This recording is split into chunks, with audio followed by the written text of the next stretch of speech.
I'm Kristen Nolan, owner of Nolan Editing. I'm a specialist in crime and speculative fiction, and this is At the Morgue, Autopsies for Crime Novelists.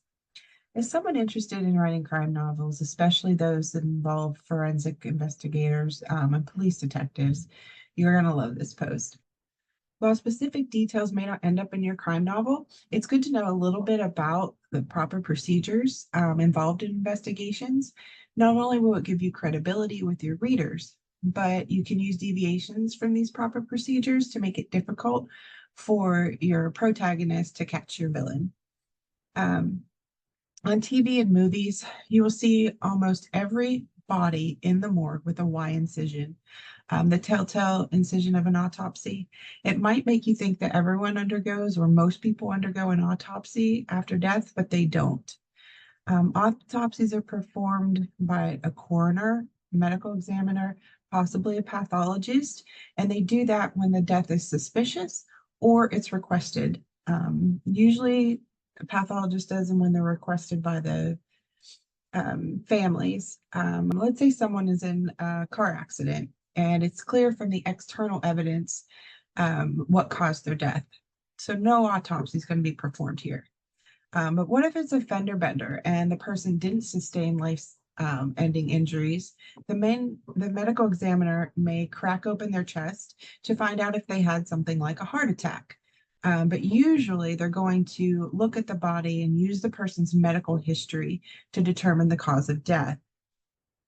I witnessed a car accident where a man ran his truck into a really high curb and he just kept gunning the engine over and over again. We thought he was just trying to get over the curb, but he was having a seizure. He lived and everyone was safe. But if he hadn't, the coroner may have done an autopsy. Maybe. My eyewitness testimony, his medical history, and the scene may have been enough for them to determine the cause of death. In this case, his family may have needed to request an autopsy for confirmation if they wanted one. Thankfully, that wasn't necessary in this case. So the causes of death, there are 5. Many are easy to explain. Most are from natural causes, but there's also accidental, homicidal, suicidal, and the dreaded undetermined or unclassified death, which means they're not exactly sure what one thing caused the death. It's usually multiple things, and they're just not sure which one it was. It's not often that coroner uses the designation unclassified or undetermined. Only about 5 to 10% fall into that category. And about 90% of all autopsies are performed if they are suspected homicide victims. However, it's clear, if it's clear from the evidence that somebody was killed by, let's say, a gunshot to the head, no autopsy is going to be performed in that case either. So the steps to it for the autopsy procedure, there's photographing. Lots and lots of photographs are taken, both at the crime scene and in the morgue. They were taken both clothed and unclothed. Then a visual examination of the body happens.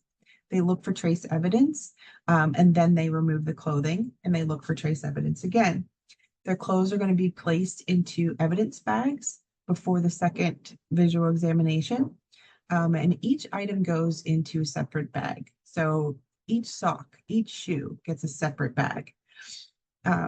After they've done the cursory look for trace evidence, then the measuring and the weighing of the body comes next. That's not very interesting. You probably won't put it in a book, but it is a necessary step. Then the coroner is going to look for wounds, bruising, those kind of things. Those things are assessed for the severity and and documented. Everything is documented. If a visual examination is all that's needed, no one is going to crack open that chest to look for stomach contents. We want to find the truth about it while being respectful to the person and their families. So in some homicide cases, the time of death is difficult to estimate. So the stomach contents may be used in that, but there are usually visual clues that are less invasive for time of death, and that'll save time of death for another post. Then after that's done, the measurements and looking for wounds, they do x-rays taken, and those are taken before the medical examiner or would even make a incision. Let's say a character in a story has a body that's in the morgue that's been stabbed 3 times. 2 stab wounds are shallow and 1 is deep. From the blood pattern at the scene and on the body, maybe they can determine that none of them happened before the person died. So this victim, in this case, was already dead when they were stabbed. If there are no other visual clues as to why they actually died, then an autopsy is going to be performed.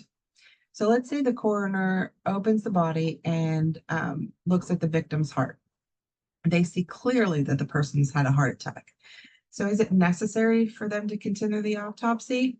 Probably not. They found the cause of death. And it's a reasonable one. So the case just took a turn for the detective. In this case, it's no longer homicide. When the perpetrator is found, they will be charged with abuse of a corpse. It's a misdemeanor or possibly a 5th-degree felony rather than a 1st-degree felony. Lucky perp, right? Not all charges are going to change when an autopsy is performed, but it's possible. And that's another reason why autopsies are an important part of the process. Now, for you, it is imperative to know the process, but don't do a ton of research if it's not going to end up in your book. So detailing procedures like the autopsies will probably only be revealed in a forensic novel or a detective novel. Chances are an amateur sleuth won't be around for the actual process. So you only need to have a cursory knowledge of the procedures you're writing about if you're writing a mystery with an amateur sleuth as your main character.